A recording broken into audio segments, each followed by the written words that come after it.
Germany में इन्होंने कहा कि सुभाष चंद्र बोस ने कि हमें हिटलर से मिलना है। सुभाष बाबू के बयान से वहां के सैनिक बहुत प्रभावित हुए। हिटलर देख के बड़ा प्रभावित हुआ, लेकिन हिटलर ने कहा कि सुभाष बाबू,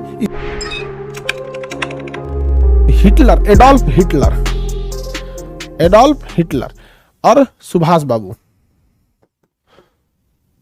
सुभाष चंद्र बोस, ये दोनों का एक कॉमन दुश्मन था। इनका भी दुश्मन था ब्रिटेन। दोनों का क्या था? कॉमन दुश्मन था ब्रिटेन। ये भी ब्रिटेन को मार रहे थे, ये भी ब्रिटेन से लड़ना चाह रहे थे। तो दोनों के बीच में एक वैचारिक संबंध बन गया यहाँ पर हिटलर के प्रति। अब बात ये आती है कि जर्मनी हिटलर के पास गए क्यों थे, क्या करने के लिए हिटलर के पास चले गए थे? तो हुआ क्या था, द्वितीय विश्व युद्ध जैसे शुरू हुआ था, तो कुछ याद कीजिए आप लोग। द्वितीय विश्व युद्ध जब चालू हुआ था तो कुछ याद है? अरे भैया, विश्व का नक्शा चाहिए हमको। Where is world map? There is world map. इसको काट देते, इसको काट देते हैं, जापान को रहने देते। ये रहा। चलिए सुभाष बाबू को देखते हैं। यहां देखिए बाबू, ऐसे इतना में समझिए, ये भारत है, ठीक है। सुभाष बाबू को कलकत्ता में गिरफ्तार किया गया। पठान का शकल बना के कहां भाग गए? जर्मनी चले गए, ठीक है। कहां चले गए? जर्मनी में इन्होंने कहा कि सुभाष चंद्र बोस ने कि हमें हिटलर से मिलना है, हम भारत से आए हैं, ब्रिटेन हमको खोज रहा है।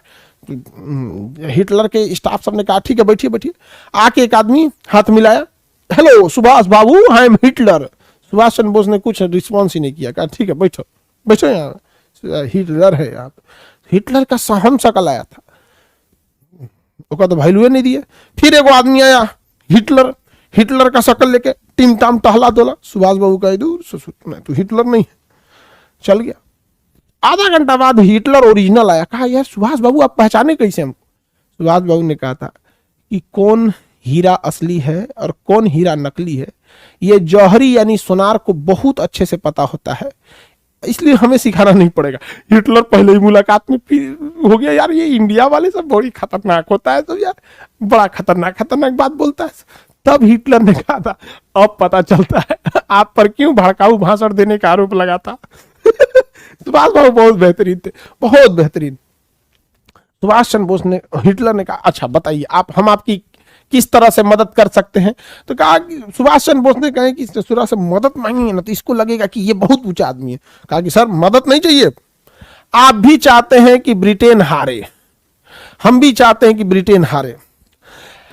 आप यहां से मार रहे हैं ब्रिटेन को, हम हिंदुस्तान वाले यहां मारेंगे। लेकिन क्या हुआ है कि 1939 में इन्होंने बिना हमसे पूछे हमारे 3 लाख सैनिक उठा के ले आए हैं यहां पर, और आपने इन 3 लाख सैनिकों में से अधिकांश सैनिकों को पकड़ लिया है। 3 लाख सैनिकों को याद कीजिए। 1939 में द्वितीय विश्व शुरुआत होते हुए ब्रिटेन ने यह लिखित में घोषणा कर दिया कि भारत के 3 लाख सैनिक ब्रिटेन की ओर से द्वितीय विश्व युद्ध में लड़ेंगे। यही रीजन था कि 22 दिसंबर 1939 को कांग्रेस ने सामूहिक रूप से त्यागपत्र दे दिया। वो अलग बात है कि जिन्ना ने इसको खुशी के रूप में मनाया था, बट ये देश के लोगों का समर्पण था।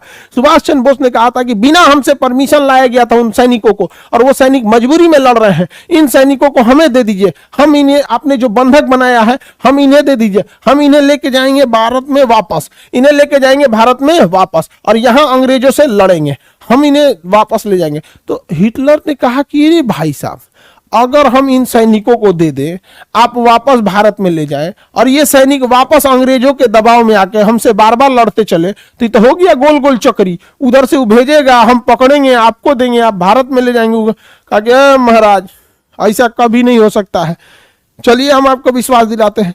सुभाष चंद्र बोस ने गए और पूरी जबरदस्त भाषण दिया उन्होंने वहां पर, तुम मुझे खून दो मैं तुम्हें आजादी दूंगा।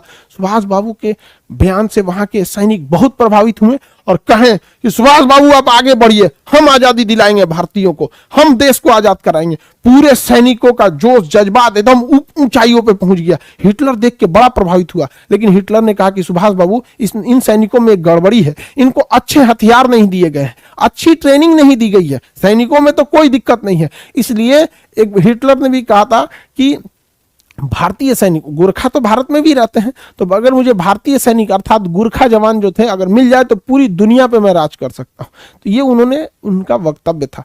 भारतीय सैनिक बहुत बहादुरी से लड़े थे। तो हिटलर ने क्या किया, भारतीय सैनिकों को कहा ठीक है सुभाष बाबू, ये ब्रिटेनवा जो है ना एकरा हमहू मारेंगे, आई आप पे भी कब्जा किया है ना, आप यहाँ जाके कूचिए। एक काम करिए सुभाष बाबू, ये है जर्मनी, हम आपको क्या करते हैं, इन सैनिकों को हम भेज देते हैं भारत में। ये सैनिक धीरे धीरे पहुंचेगा भारत में, जब तक आप चले जाइए जापान, आप चले जाइए जापान में। तो सुभाष चंद्र बोस ने, हिटलर ने सैनिकों को कहां भेज दिया, जापान। जापान से मिला हथियार, जापान से मिली ट्रेनिंग, और इन सैनिकों को लाया गया कहां पर, बर्मा में। कहां लाया गया, बर्मा में, म्यांमार में। कहां लाया गया, म्यांमार में। कहां लाया गया, म्यांमार में। कहां लाया गया, म्यांमार में। और म्यांमार में सुभाष चंद्र बोस ने कहा था कि यहां से अब रुकना नहीं है जब तक आजादी न मिले।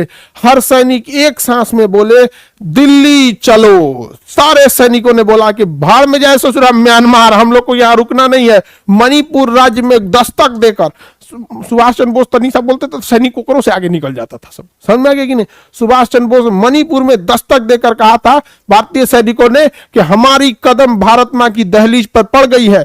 मणिपुर के इस राज्य से हम यह घोषणा करते हैं कि जब तक हमारा कारवां चलता रहेगा, दिल्ली जब तक ना पहुंच जाए, हमारा कारवां नहीं रुकेगा। दिल्ली चलो। सुभाष चंद्र बोस ने क्या नारा दिया था, दिल्ली चलो। और उन्होंने ही कहा था कि भाई मुझे पूरे देश का साथ चाहिए, इसके लिए राष्ट्रपिता महात्मा गांधी से सहयोग की उम्मीद है। सोचिए, सुभाष चंद्र बोस ने महात्मा गांधी को राष्ट्रपिता कहा था।